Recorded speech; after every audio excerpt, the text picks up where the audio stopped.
Well, happy Easter. I've always found this to be a bit of an odd holiday. Yeah. We celebrate this beloved story of Jesus with baskets of candy and pastel colors and big hats, just like Jesus himself, I'm sure. Lover of big hats. You might not be surprised to know this, but that word Easter does not show up anywhere in the Bible. It actually comes from an ancient religious practice well before the time of Christianity, where people would gather together and celebrate new life by honoring an ancient goddess named Ishtar. That should sound familiar. Now, Ishtar was the goddess of sex and fertility. And so obviously her symbols were things like eggs and reproductive little bunnies. So some of you may be relieved and others disappointed to find out that this morning's sermon is not about Ishtar. This is a sermon about resurrection. This is a sermon about how to practice resurrection.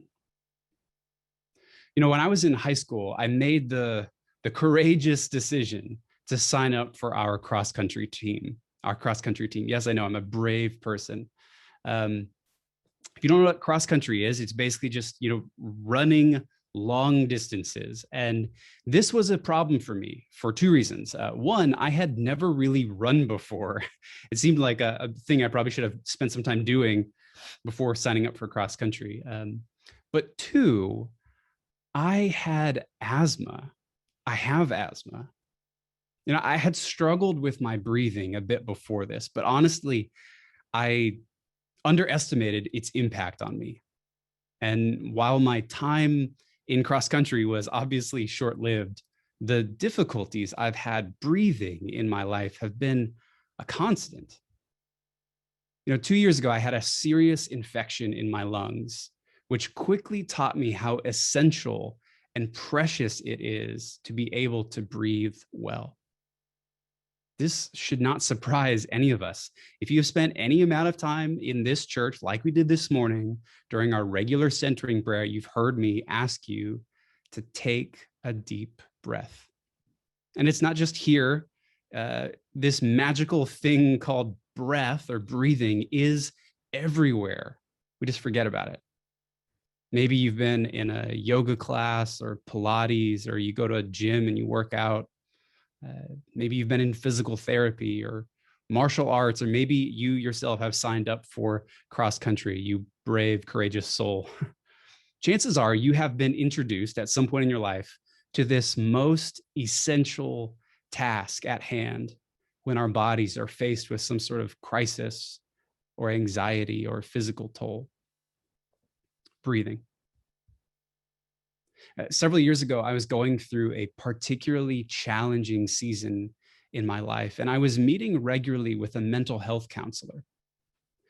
Those days were difficult, and everything felt so heavy on me, and I couldn't quite just see the road ahead, and I couldn't figure out how to get unstuck. I often just wanted a quick fix, and I wanted the best practices to get to the root of my trauma and then move on. Any idea what my therapist said to me? How's your breathing? They had noticed something so essential about myself that I could not quite recognize. My breath was frantic, strained, rushed. You see, the thing is, this is not just a practice reserved for the mystics and those seeking to be more mindful while doing yoga. It's a well-documented fact in the world of science. Studies show that there's a direct correlation between our mental health and our breathing.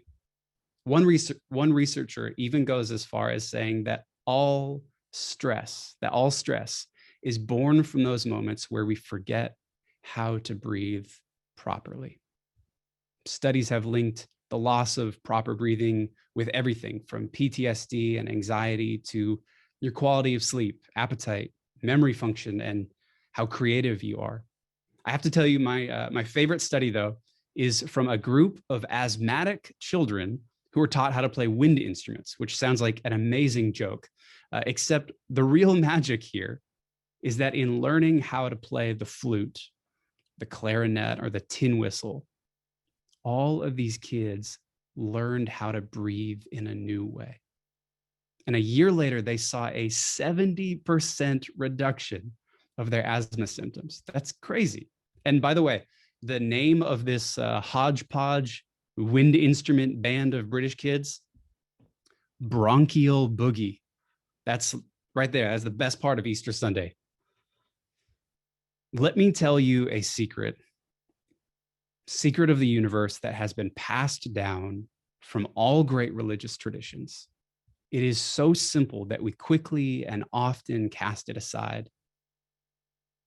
To live well, you must breathe. We forget this and we overlook the importance of breathing in our world today. And we have heard the cries of those who cannot breathe. After a year of a devastating global pandemic, how many have found it difficult to breathe? Difficult to breathe in the grocery store, difficult to breathe where you live, in hospitals or essential services. It's become a luxury to breathe safely. Immigrants and refugees are seeking safe harbor and asylum, willing to face immense distances and odds just so their family can breathe easily. You know, for Asian Americans who find themselves as the target of endless hate speech and violence, who are being attacked simply walking down the street, yes, it is hard to breathe. And for all people of color who are continually subjected to the evils of white supremacy and systemic racism, often perpetuated at the highest levels of American power, yeah, it's difficult to breathe. For those like George Floyd,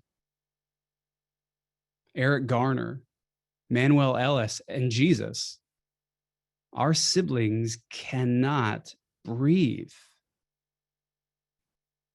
And this week of all weeks, we gather together to tell the story of a man of color who was quickly judged as a criminal and who, bearing that label of thorns, was placed in a position where he simply could no longer breathe.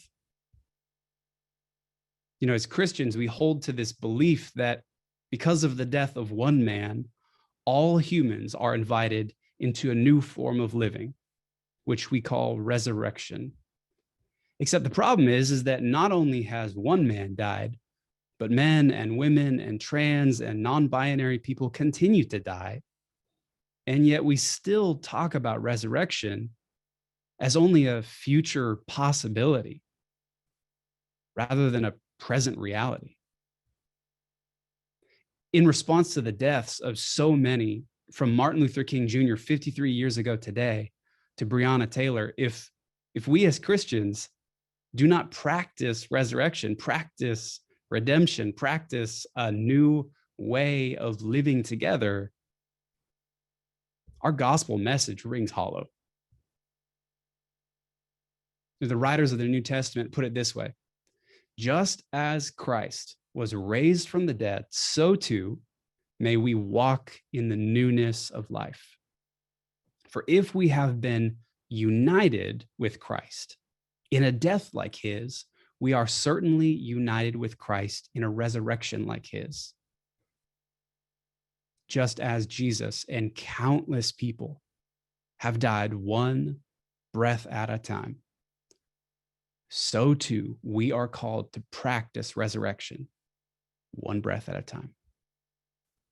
This, of course, is precisely what the Bible has always taught. We just miss the message, which from what we know about breathing is often the case.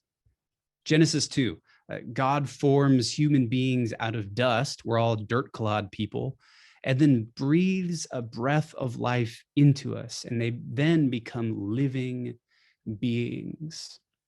Later on in the Old Testament, there's this guy named Ezekiel who is a prophet during a really difficult season of life. All of Ezekiel's people have been imprisoned and they're being persecuted and killed.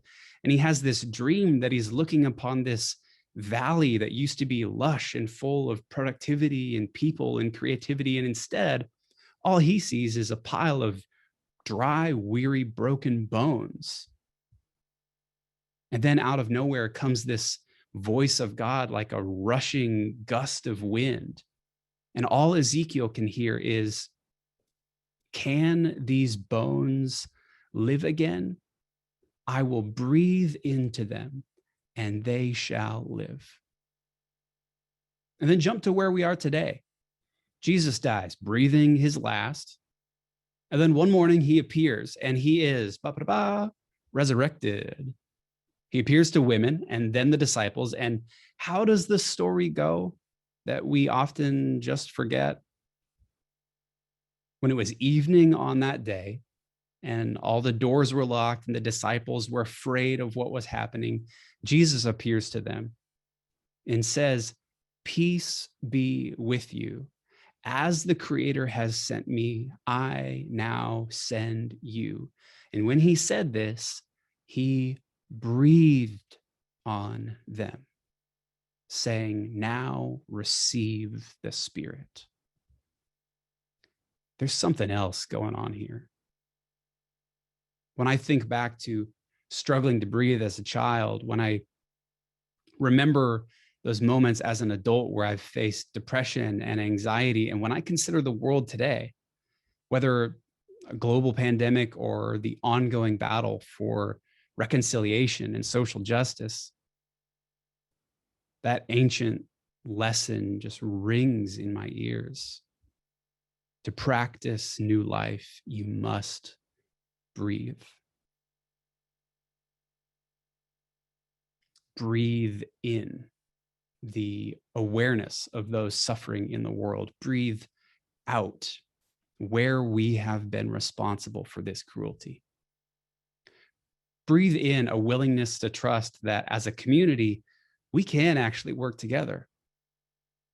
Breathe out the ego that uses power and privilege for self-gain.